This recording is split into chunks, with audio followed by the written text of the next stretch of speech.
Não podemos transferir conhecimento de nossa mente para de outrem, como se eles fossem constituídos de matéria sólida, pois os pensamentos não são objetos que podem ser tocados, manuseados.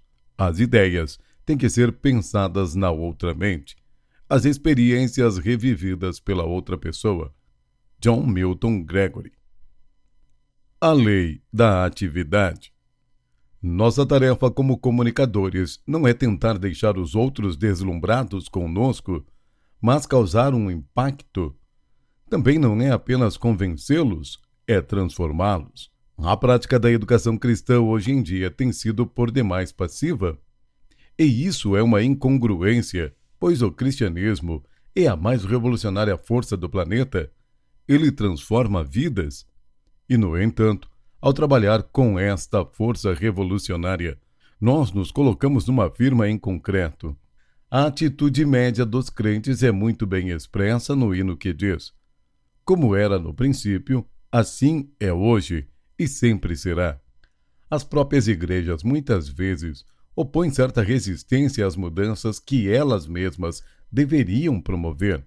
Lemos em Romanos capítulo 8 que todos os crentes estão predestinados para serem conformes à imagem de Jesus Cristo. Se isso é fato, então temos que ver e operar profundas mudanças. Envolvimento máximo, máxima aprendizagem. Se ensinar fosse simplesmente dizer coisas para o aprendiz, meus filhos saberiam tudo.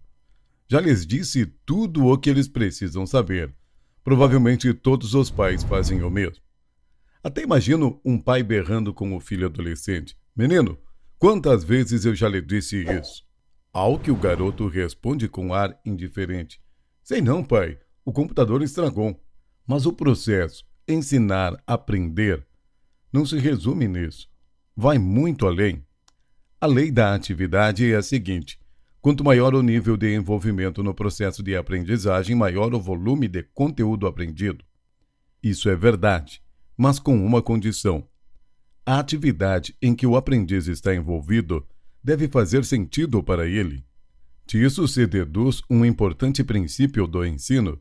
A atividade desenvolvida na aprendizagem nunca é um fim em si mesma, mas sempre um meio para se atingir um fim. Uma professora pode dizer toda orgulhosa: finalmente conseguimos que todos os alunos estejam ativos. Fazendo o quê? Indaga um observador. Nada de importante, mas eles estão gostando muito. Nunca percamos de vista nosso objetivo. É ele que irá determinar o produto final. Nós só obtemos aquilo que estabelecemos como meta.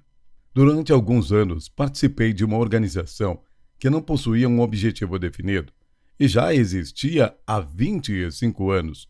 Por fim, um dia, comecei a pensar: afinal, qual é a razão de ser disso ou aqui? Numa das reuniões da junta diretora, indaguei: irmãos, qual é o propósito desta organização? É uma boa pergunta, irmão Hendricks, disse alguém. Irmão Brown, o senhor já está aqui há mais tempo. Saberia dizer qual é o objetivo desta organização? Indagamos uma por uma das pessoas que se encontravam à mesa e ninguém soube dar uma resposta clara, convincente. Enfim, falei: posso fazer uma proposta? Ah, claro, estamos sempre abertos a propostas. Proponho que enterremos essa coisa.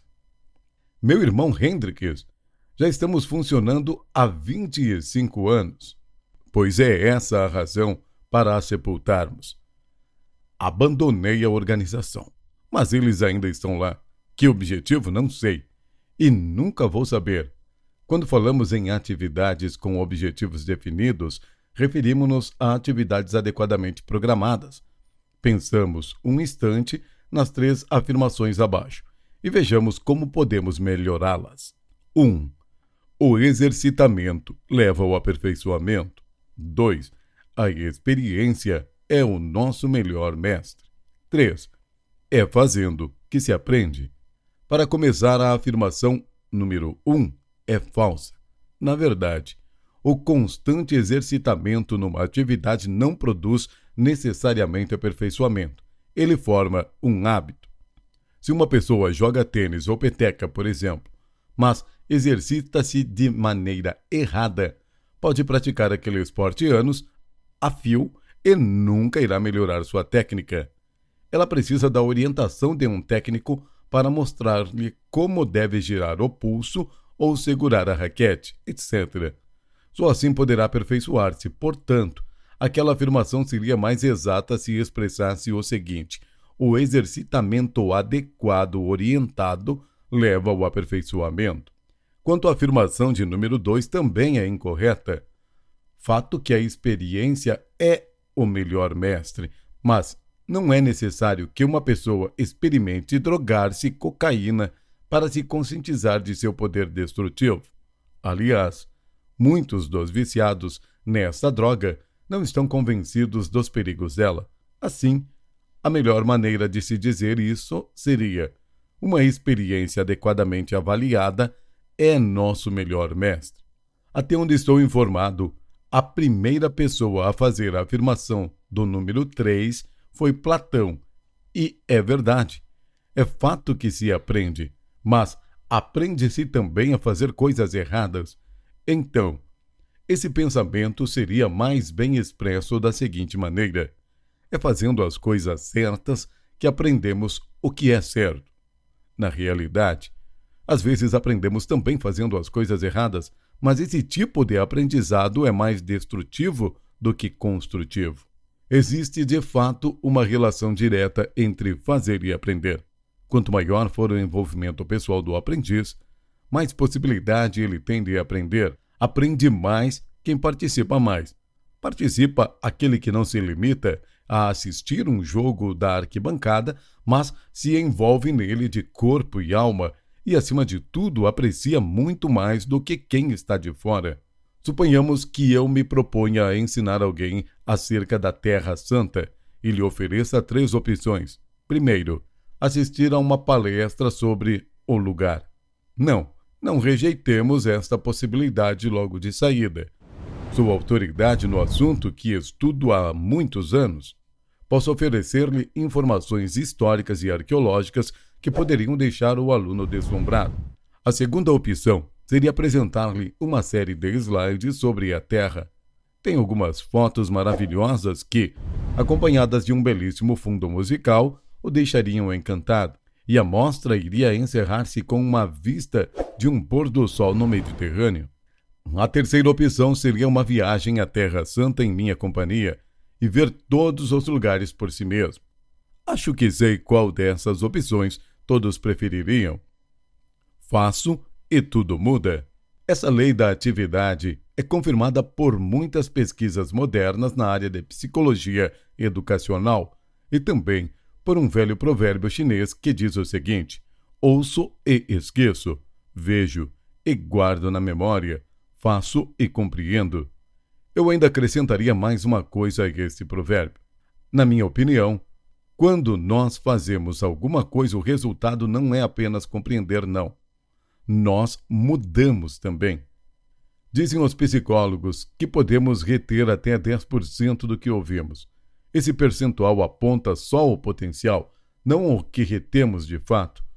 Na verdade, quem consegue reter 10% de tudo o que ouve pode ser incluído na categoria dos gênios. Infelizmente, grande parte do ensino cristão utiliza o método auditivo. É por isso que tantas vezes se mostra ineficiente.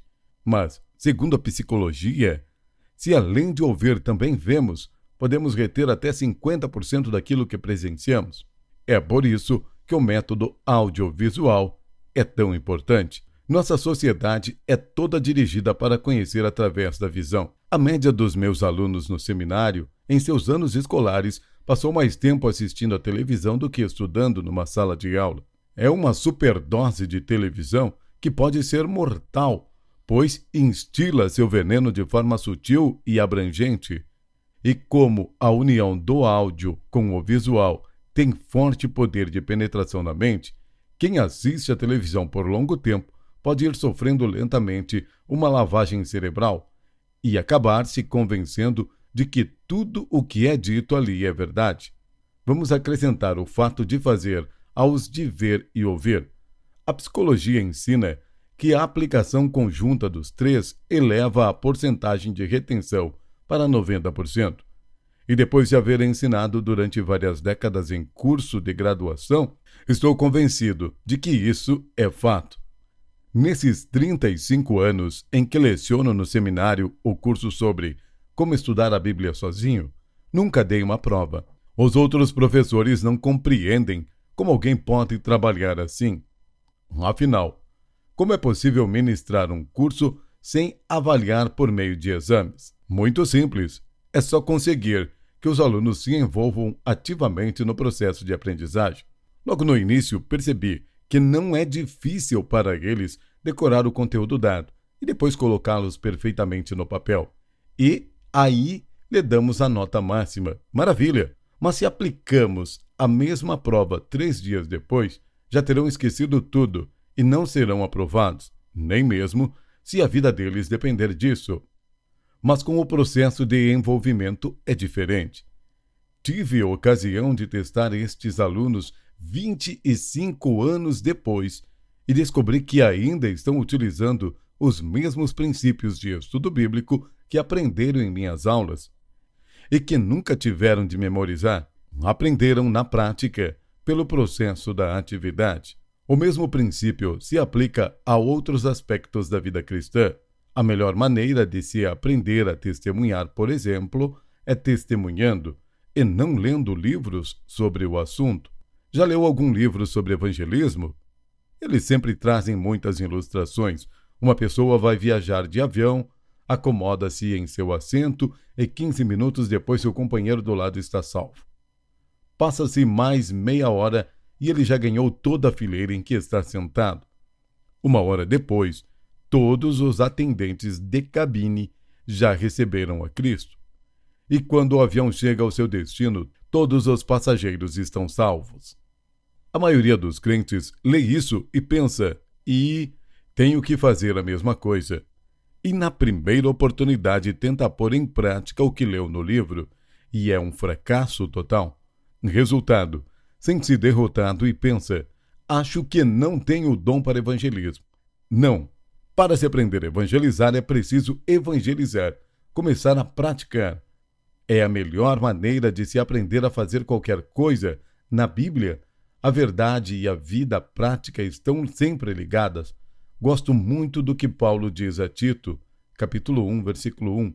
O conhecimento da verdade, que é segundo a piedade. Jesus disse várias vezes, quem tem ouvido para ouvir, ouça. Na primeira vez que li isso, pensei, Senhor, isso é brincadeira? Para que a gente tem ouvidos? Para pendurar brincos? Para juntar cera? Mas, na verdade, ele estava se referindo a outra coisa. Sempre que lemos a palavra ouvir no Novo Testamento, podemos ligar a ela a palavra fazer. O Senhor Jesus juntou as duas palavras uma à outra quando disse, todo aquele, pois, que ouve estas minhas palavras e as pratica, esse é o que me ama. Por que me chamais Senhor, Senhor, e não fazei o que eu vos mando? Em outras palavras, ele afirma, ou parem de me chamar de Senhor, ou comecem a fazer o que eu mando. Portanto, em educação cristã, o fator principal não é ter conhecimento, é obedecer agindo. De certa forma, estou sempre em discussão com Deus. É que tenho a tendência de ficar exibindo para Ele o meu conhecimento de Sua palavra, mas não sei por que Ele nunca parece ficar impressionado com isso. E por que deveria? Tudo o que eu sei veio-me por revelação dele, e Ele está constantemente me mostrando o quanto ainda estou longe de me parecer com Jesus. No plano espiritual, o oposto da ignorância não é conhecimento, é obediência. Segundo o ensino do Novo Testamento, saber e não praticar significa não saber nada. Então, Deus me diz, Hendricks, você já compreendeu isso aqui? Já, Senhor, respondo, já entendi. Ótimo, replica ele. Agora é a sua vez de agir. Atividade significativa. Recordemos a lei da atividade. Para se obter o máximo de aprendizagem, é preciso o máximo de envolvimento. Dissemos que esta lei é verdadeira se for atendida a uma condição. A atividade deve fazer sentido. Quais os tipos de atividade que podem fazer sentido para o aluno? Quero citar aqui 5 formas de atividade significativa em resposta a essa pergunta. Qualquer educador pode utilizar esses tipos, seja qual for a matéria que leciona e a faixa etária dos alunos. 1. Atividades que forcem orientação sem imposição. Ao dar tarefa para os alunos com o objetivo de levá-los a envolver-se no processo de aprendizagem e temos que dá-las mesmo, tenhamos o cuidado de fazê-lo dentro de uma esfera de liberdade. Queremos enquadrá-los dentro de uma estrutura, não de uma camisa de força. Geralmente peço aos alunos para estudarem determinada passagem bíblica, procurando os princípios espirituais nela contidos e depois os anotarem. E sempre fazem a inevitável pergunta: Dr. Hendricks, quantos princípios o senhor quer? Não sei, respondo. Quantos você quer? Ah, replica o aluno gaguejante, o senhor é que é o professor, mas é você quem está estudando. É você quem está pagando pelo curso, não eu. Isso normalmente o deixa meio desarvorado. De modo geral, leva de 2 a 3 anos para modificar este tipo de mentalidade estudantil. O aluno vem de um sistema educacional, onde a regra geral é procurar descobrir o que o professor quer. Ele nem percebe que está destruindo sua capacidade de aprender. Nossos alunos estão se esforçando para agradar a pessoa errada. Procuram dirigir tudo para o professor, em vez de fazê-los para si mesmos. Então, a pergunta a ser feita aí é: o que você quer? E não o que o professor quer. A aprendizagem tem de brotar do próprio aluno. Não é o professor que a derrama dentro da cabeça dele. O professor simplesmente a retira de dentro dela. Certa vez, dei um curso para alunos do seminário sobre a arte de acampar. Trata-se de um aprendizado muito divertido, com momentos de descontração e alegria. Primeiramente, fazemos uma exposição em sala de aula de todas as instruções teóricas a respeito do assunto. Depois vem a parte prática, um percurso de canoa pelo rio Brazos. Então, digo aos alunos: muito bem, minha gente, vamos lembrar que um dos princípios básicos para o sucesso da viagem é amarrar tudo na canoa. Temos que amarrar todos os objetos para que não se percam caso ela vire. Entenderam bem? Claro, professor, está tudo anotado. Ótimo! É muito bom anotar em tudo, mas o que quero saber é se vão amarrar tudo na canoa. Alguma vez já tiveram de dormir num colchonete molhado? Tudo bem, professor, já entendemos. E assim, lá vamos nós para o Brazos e empurramos para a água as 10 canoas. 3 minutos depois de partirmos, 4 viram e, em 3 delas, os pertences não estavam amarrados. Dá para acreditar? Vamos dormir. Após uma noite não muito agradável para os que tiveram que dormir em colchonetes molhados, todos nós levantamos para preparar o desjejum. Durante as aulas teóricas, havíamos dividido a turma em grupos, dando a cada grupo a responsabilidade de planejar seu próprio cardápio e providenciar os arranjos necessários. Levem o que acharem melhor, expliquei. Não tem importância o que vão levar, pois de qualquer jeito vão deixar queimar a comida mesmo. Mas lembre-se de levar também tudo o que for necessário para a preparação da comida. Então, alguns rapazes que não dormiram bem à noite começaram a se movimentar para preparar o desjejum planejado. Panquecas. Mas esqueceram-se de trazer a espátula para virar a panqueca. Além disso, o fogo está meio ruim e ela vai ficando encharcada. Já viu alguém virar panquecas com gravetos? Acabaram quase todos caindo do fogo. Aliás, as que restam também, de tão intragáveis, acabaram tendo o mesmo destino. Uma coisa posso garantir, de agora por diante, sempre que qualquer um daqueles rapazes sair para acampar, vai se lembrar de levar a espátula. Então, temos que dar orientação e não fazer imposições, deixemos que eles se atrapalhem totalmente se for o caso. Aprenderão muita coisa. 2. Atividades que deem ênfase à função e à aplicação na prática. São atividades, então, nas quais o aprendiz utiliza na prática o que acabou de aprender. Como decorrência disso, vemos que só se pode apresentar a cada vez o volume de conhecimento que ele puder absorver e utilizar. Nós, professores, estamos sempre empregando um recurso que chamo de técnica do armazenamento.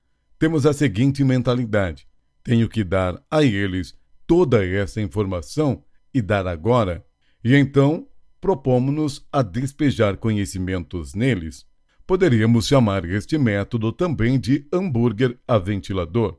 Coloca-se a carne nas hélices, em seguida liga-se o aparelho e todo mundo fica com um pouquinho dela. Exatamente como Jesus ensinou, não foi?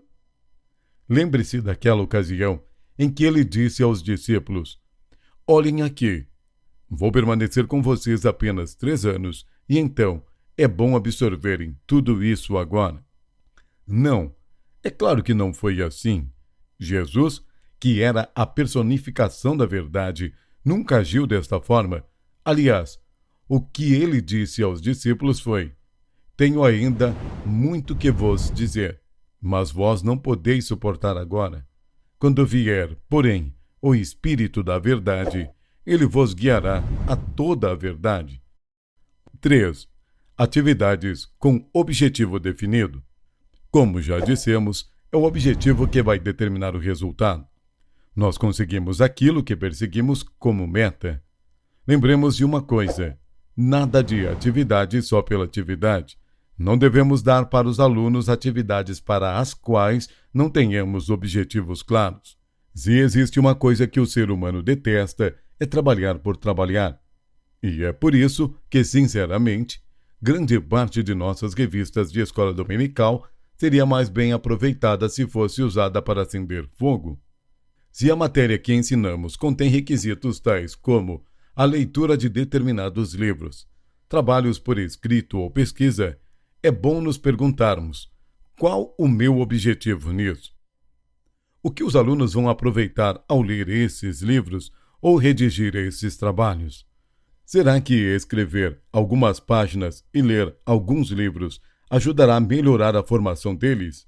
Ou quem sabe apresentarmos estes requisitos apenas por uma questão de hábito? Em nome do ensino e do saber, fazem-se muitas coisas que não têm o menor sentido. Outro fator semelhante a esse da atividade pela atividade é a preocupação de oferecer entretenimento. Certa vez, um aluno escreveu o seguinte num trabalho: quando é que a igreja vai parar com esta mania de dar entretenimento? Não vou aos cultos em busca de diversão? Se quiserem me divertir, posso ir a um show no centro da cidade. Conheço uma igreja que possui um interessantíssimo programa para adolescentes. É uma das poucas que já vi que oferecem aos garotos um sério desafio na aprendizagem. Eles não são tratados como bebezinhos, nem são convocados apenas para se divertirem. Uma das atividades é uma viagem ao México, realizada anualmente. Todos os que se dispuseram a ir têm que aprender espanhol e são obrigados a preencher uma imensa lista de requisitos que exige muito esforço deles. Mas eles adoram. A classe dispõe de um ônibus com apenas 25 lugares, mas no ano passado apresentaram-se 87 candidatos. 4. Atividades que, além de estarem relacionadas com o produto final, estejam relacionadas também com o processo, de modo que os alunos saibam não apenas em quem creem, mas também por que o creem. Se oferecermos aos alunos apenas o produto final, e parece que todos nós agimos exatamente assim, nós os limitaremos em consequência de nossas próprias limitações. Mas se os envolvermos também no processo, abrimos-lhes as portas de um caminho sem fim, e eles podem até superar-nos e se tornarem mais eficientes que nós. Uma das razões por que estou há tanto tempo lecionando num seminário é que isto me proporciona a alegria de ver muitos de meus alunos se formarem e prosseguirem na caminhada e me ultrapassarem e superarem em muito aquilo que eu poderia fazer. Sinto-me profundamente realizado quando, depois de trabalhar com eles, vejo-os utilizando o meu trabalho para irem bem mais longe do que eu poderia ir. Algumas organizações evangélicas têm efetuado pesquisas entre jovens e descobriram uma incrível similaridade entre o crente e o não crente no que diz respeito ao sistema de valores, moralidade e conduta. A diferença entre eles é apenas verbal. Quando se pergunta a um jovem crente se ele mente, rouba ou pratica sexo, ele diz que não, ao passo de que o não crente confessa: claro, se for do meu interesse, sim. Contudo, na prática, não existe quase nenhuma diferença. Isto mostra como temos errado. Pensamos um pouco nas implicações do fato. Estamos passivos face a práticas erradas, contentando-nos apenas com palavras. O problema é que nossos jovens já decoraram os jargões evangélicos, mas não estão gozando da verdadeira experiência cristã. 5. Atividades associadas a situações em que se vejam obrigados a solucionar problemas. O aluno está à procura de respostas para as perguntas de quem? As nossas? Não, as dele. Portanto, se apresentamos em sala de aula os nossos problemas pessoais, eles não assimilarão as soluções e corremos o risco de formar cristãos de fachada. Na maioria das vezes, não abordamos os problemas que as pessoas estão enfrentando. Então, vamos procurar enxergá-los. Quais são eles? Que tipo de conflito as pessoas estão enfrentando? Com que tentações estão sempre se deparando? Em nossos dias, um número cada vez maior de membros de igrejas está incorrendo em erros morais. Mas, será que estamos discutindo a questão? Estamos fornecendo orientações para eles? Muitas vezes referimos-nos aos personagens bíblicos como se eles fossem estátuas de cera ou gravuras num papel, e não gente com os mesmos problemas e emoções que nós. É necessário, então, que as atividades estejam relacionadas com o dia a dia do aluno para que, por elas, encontremos a chave que possa abrir o coração dele. Tenhamos o cuidado, porém, de não tornar a lição simplista demais. Existem muitos professores que dizem coisas mais ou menos assim. E agora, crianças, o que vão preferir? Querem que a vontade de Deus se realize em sua vida, para assim gozarem paz e felicidade, realização e vitória? Ou querem fazer sua própria vontade e levar uma vida de infelicidade, pobreza e insatisfação? A verdade é que muitos de nós nunca encaramos de frente o fato de que o pecado é mesmo atraente.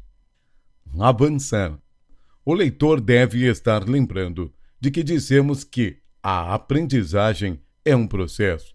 Não podemos apenas fazer uma experiência perante os alunos e depois dizer: bom, vocês já aprenderam esse ponto. Fixem tudo na mente. E agora? O que mais querem aprender? Os evangelhos narram o milagre da multiplicação dos pães que Jesus realizou, auxiliado por seus discípulos. Todos conhecemos o relato. Eles tinham apenas 5 pães e 2 peixes, e com apenas esse pequeno lanche, Jesus matou a fome de 5.000 homens, além de muitas mulheres e crianças. Depois que todos haviam comido, os discípulos recolheram 12 cestos cheios, e no fim tinham mais comida do que no começo. Um maravilhoso milagre. Mas um pouco mais adiante, vemos que os discípulos não haviam entendido nada sobre o milagre. Depois vem a segunda multiplicação. É a mesma história, só que desta vez com 7 pãezinhos e alguns peixinhos, mas a comida dá para todos e ainda sobram 7 cestos cheios. Pouco depois, nota-se que os discípulos ainda não haviam compreendido o que Jesus quisera ensinar com esses milagres. E ele pergunta: vocês se lembram, quando multipliquei 5 pães para 5.000 pessoas, quantas cestas de sobras recolheram? 12, responderam eles. E quando com 7 pães alimentei 4.000 pessoas, Quantas cestas foram recolhidas desta vez?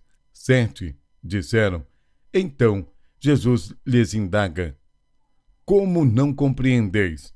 Lembremos também do incidente ocorrido quando Jesus andou sobre as águas. Naquele barco estavam pescadores profissionais que avistaram um vulto que supuseram ser um fantasma. Ficaram morrendo de medo, mas o Senhor lhes disse: sou eu. Pedro, com uma atitude bem típica dele, diz: Senhor, se és tu mesmo, manda-me ir ter contigo. E Jesus respondeu: vem. É provável que largar mão da armadura do barco foi uma das coisas mais difíceis que ele teve de fazer, mas largou. E é bem possível que Felipe e André tenham ficado conversando espantados. Olha só, Pedro está caminhando. Mas daí a pouco, um deles grita: cuidado com esta onda grande, Pedro. Pedro olha para a onda, fica gelado de medo e afunda. É então que pronuncia a mais bela e concisa oração encontrada na Bíblia: salva-me, Senhor. Se retirássemos dessa petição qualquer uma de suas palavras, mudaríamos o sentido dela. Imagine o que teria acontecido se ele tivesse feito uma daquelas orações que por vezes escutamos em reuniões de oração. O sujeito parece que está tirando o atraso e faz uma longa petição, passando pelo campo missionário, excitando todas as doutrinas que conhece. Se Pedro fizesse isso, já estaria no fundo do mar quando terminasse. Agora, responda-me uma coisa: como foi que Pedro voltou para o barco? Será que Jesus o carregou? Não, ele foi caminhando. Mas garanto que em nenhum momento tirou os olhos do Salvador. Isso é aprendizagem. Já vi muitas pessoas afundarem na água desta maneira, mas também as vi reaparecerem, tornando-se homens e mulheres com fé em Deus. É que haviam aprendido que nunca seriam capazes de protegerem a si mesmas. O Senhor permitiu que falhassem em algo que conheciam bem para ensinar-lhes isso. Estudando a vida de nosso Salvador, que foi o maior mestre que já existiu, nota-se claramente que ele não despejou uma avalanche de fatos teológicos na cabeça dos discípulos. Não. Ele procurou antes envolvê-los no processo de aprendizagem e mais tarde o mundo pagão de sua época foi obrigado a afirmar: são esses os que viraram o mundo de cabeça para baixo.